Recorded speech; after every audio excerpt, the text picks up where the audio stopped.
आज हम लोग पढ़ेंगे खंडित श्रेणी के अंदर माध्य विचलन की गणना कैसे की जा सकती है।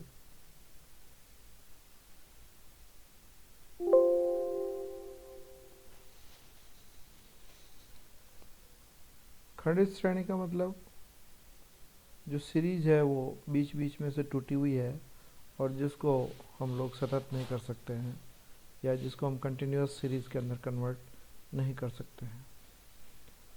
तो इस स्थिति में आपका सवाल इस प्रकार से होगा जिसमें आपको x पद मूल्य दिए हुए होंगे और f यानी फ्रीक्वेंसी या आवर्ती आपको दी हुई होगी। तो देखिए पद मूल्य आपको इस प्रकार से दिए हुए सवाल के अंदर 2, 6, 10, 14 और 18 और उसके अनुरूप उसकी आवर्ती दी हुई है 4, 6, 8, 5, 2 और इन आवर्तियों का अगर हम जोड़ करेंगे तो वो हो जाएगा 4 और 6 10 और 8 18 और 5 23 और 2 25, यानी ये हो गया आपके सिग्मा एफ। अब चूंकि खंडित श्रेणी है तो खंडित श्रेणी में समांतर माध्य ज्ञात करने के लिए हमको सबसे पहले एफ एक्स ज्ञात करना पड़ेगा। तो ये रहा एफ और ये रहा एक्स, इन दोनों का गुणा करेंगे तो हमको एफ एक्स प्राप्त हो जाएगा। 2 इंटू 4 बराबर 8, 6 इंटू 6 36, 8 इंटू 10 80, 14 इंटू 5 70, 18 इंटू 2 36 और इस एफ एक्स के हम जोड़ करेंगे तो ये आ जाएगी आपके 230। अब हम आसानी से एक्स भार ज्ञात कर सकते हैं। एक्स भार बराबर होगा sigma f x divided by n. Sigma f x कितना हो गया 230। 230 के अंदर एन यानी 25 का भाग देंगे तो आपके समांतर माध्य आ गया एक्स भार बराबर 9.2। अब हमको निकालना है मीन डेविएशन फ्रॉम एक्स भार। किससे? मीन डेविएशन फ्रॉम एक्स भार। तो एक्स भार से मीन डेविएशन निकालने के लिए हमको सबसे पहले क्या करना पड़ेगा? मॉडुलस डी एक्स भार निकालना पड़ेगा। मॉडुलस डी एक्स भार, तो ये रहा मॉडुलस डी एक्स भार। मॉडुलस डी एक्स भार का मतलब क्या होगा? एक्स माइनस एक्स भार। तो एक्स तो ये रहा 2 और एक्स भार कितना है 9.2। तो 2 माइनस 9.2 बराबर हो जाएगा आपके 7.2। 6 माइनस 9.2 बराबर हो जाएगा 3.2। 10 माइनस 9.2 बराबर 0.8। 14 माइनस 9.2 बराबर 4.8।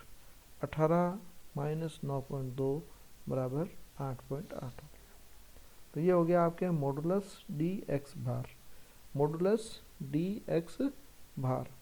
अब हमको निकालना पड़ेगा एफ मॉडुलस डी एक्स भार, यानी जो डी एक्स भार आया है यानी समांतर माध्य से जो विचलन निकाला है उस समांतर माध्य से विचलन को किससे गुणा कराना है? फ्रीक्वेंसी यानी एफ से गुणा कराना है। तो एफ से अगर ये गुणा होगा तो 4 मल्टीप्लाइड बाई 7.2 यानी 28.8 हो जाएगा। 6 मल्टीप्लाइड बाई 3.2 यानी 19.2 हो जाएगा। 8 मल्टीप्लाइड बाई 0.8 6.4 हो जाएगा। 5 गुणा 4.8 बराबर 24 हो जाएगा। 2 गुणा 8.8 बराबर 17.6 हो जाएगा। और ये sigma f modulus d x bar करेंगे अपन। Sigma f modulus d x bar करेंगे तो वो आ जाएगा आपके 96.0 96.0। तो 96.0 को ये यहाँ पे हम लोग ये हो जाएगा मीन डेविएशन फ्रॉम एक्स भार। तो ये हो गया 96 डिवाइडेड बाई क्या हो जाएगा ये 25 यानी एफ की ये जो जोड़ है वो 25 हो जाएगी। तो 96 डिवाइडेड बाई 25 बराबर क्या आ गया 3.84। 3.84। तो ये हो गया mean deviation from arithmetic mean. कितना आएगा 3.84। अब हमको ज्ञात करना है coefficient of mean deviation from x bar. Coefficient of mean deviation from x bar का फॉर्मूला क्या होगा? Mean deviation divided by mean. तो मीन डेविएशन कितना आया 3.84 डिवाइडेड बाय मीन यानी 9.2। देखिए ये तो रहा मीन डेविएशन 3.84 और ये रहा मीन 9.2, तो 3.84 डिवाइडेड बाई 9.2 बराबर 0.416। 0.416 क्या होगा? Coefficient of mean deviation from x bar. Important steps सुन लीजिए वापस एक बार। आपको क्वेश्चन एक्स और एफ के रूप में दिया हुआ होगा। सबसे पहले आपको उसका एफ एक्स करना है, एफ एक्स करके उसकी जोड़ करना है। जोड़ करने के बाद में सिग्मा एफ एक्स में सिग्मा एफ का भाग देना है, तो आपके समांतर माध्य ज्ञात हो जाएगा। जब समांतर माध्य ज्ञात हो जाता है तो आपको समांतर माध्य से विचलन ज्ञात करना है। समांतर माध्य से विचलन कैसे ज्ञात करना है? एक्स माइनस एक्स भार करना है। तो ये इसमें x माइनस एक्स भार यहाँ पे क्या हुआ है, और चूंकि उसका मॉडुलस करना है यानी प्लस और माइनस का ध्यान नहीं रखना। प्लस आ रहा है तो भी प्लस हो जाएगा और माइनस आ रहा है तो भी प्लस हो जाएगा। तो ये हो गया आपके मॉडुलस dx भार। तो ये इस तरीके से निकाल दिया। जब आपके पास मॉडुलस dx भार आ जाता है तो अब आपको उसको फ्रिक्वेंसी से गुणा करना है, f से गुणा करना है, जो कि हमने इस कॉलम के अंदर किया है, और उसका जोड़ कर लेना। उसके जोड़ में सिग्मा एफ मॉडुलस dx भार में हमको n का भाग देने से मीन डेविएशन प्राप्त हो जाएगा, और मीन डेविएशन में x भार का भाग देने से कोफिशिएंट ऑफ मीन डेविएशन प्राप्त हो जाएगा। ये तो रहा आपके मीन यानी अर्थमेटिक मीन से डिस्क्रीट सीरीज के अंदर किस प्रकार से हम मीन डेविएशन निकालते हैं। अगला सवाल है कि मीडियन से हम लोग किस प्रकार से मीन डेविएशन निकालेंगे जबकि डिस्क्रीट सीरीज हो। तो सवाल आपका इस प्रकार से दिया हुआ है 2, 4, 6, 8, 10 और 12, और उसकी आवर्ती दी हुई है 4, 8, 12, 16, 14 और 11। इन आवर्तियों का जोड़ हो रहा है आपके 65। तो सबसे पहले जब भी आपको मध्य का ज्ञात करने के लिए कहा जाए तो सबसे पहले आपको क्यूमुलेटिव फ्रिक्वेंसी निकालनी पड़ेगी, यानी कि CF निकालनी पड़ेगी, संचयी बारंबारता निकालनी पड़ेगी। संचयी बारंबारता निकालने के लिए क्या करेंगे? हमेशा अगली आवृत्ति को उसमें जोड़ देंगे। जैसे कि ये 4 है और इस 4 की अगली आवृत्ति क्या है?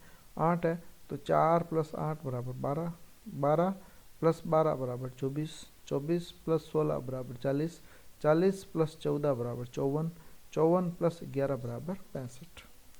जब आपको डिस्क्रीट सीरीज के अंदर मध्य का ज्ञात करनी है तो उसका फॉर्मूला हो जाएगा size of n+1 divided by 2 th item. तो ये रहा size of n+1 divided by 2 th item. n बराबर कितना है? 65 है। 65 + 1 डिवाइडेड बाई 2 बराबर कितना हो जाएगा? 33 item. 33rd item. 33rd item किसके अंदर है? देखिए संचय बारंबारता जिसके अंदर की 33 आ रहा है, तो ये 40 है, इससे ठीक पहले क्या आ जाएगा? इससे नीचे ही आएगा 33। तो ये 8 जो है वो आपके क्या है? मध्यिका कहलाएगी। 8 क्या कहलाएगी? यानी 33वां आइटम जिस पद मूल्य के अंतर्गत आता है वही पद मूल्य क्या कहलाएगा? आपके मध्यिका कहलाएगा। तो मध्यिका क्या हो गई? 8। अब दूसरा स्टेप ये होता है कि मध्यिका से आपको विचलन निकालना है और उसका क्या करना है? मॉडुलस करना है। तो देखिए ये 2 लाइनें जो कि मॉडुलस को दर्शाती है, और DM है ना, डेविएशन फ्रॉम मीडिएशन करना, मीडियन करना है यहाँ पे। तो देखिए 2 माइनस x माइनस m आ जाएगा यहाँ पे, तो 2 - 8 बराबर 6, 4 - 4, 4 - 8 बराबर 4, 6 - 8 बराबर 2, 8 - 8 बराबर 0, 10 - 8 बराबर 2, 12 - 8 बराबर 4। ये तो हो गया आपके मीन डेविएशन फ्रॉम मीडियन हो गया। अब इसको हम फ्रिक्वेंसी से गुणा करेंगे, यानी ये जो फ्रिक्वेंसी है उससे इसको गुणा करना है।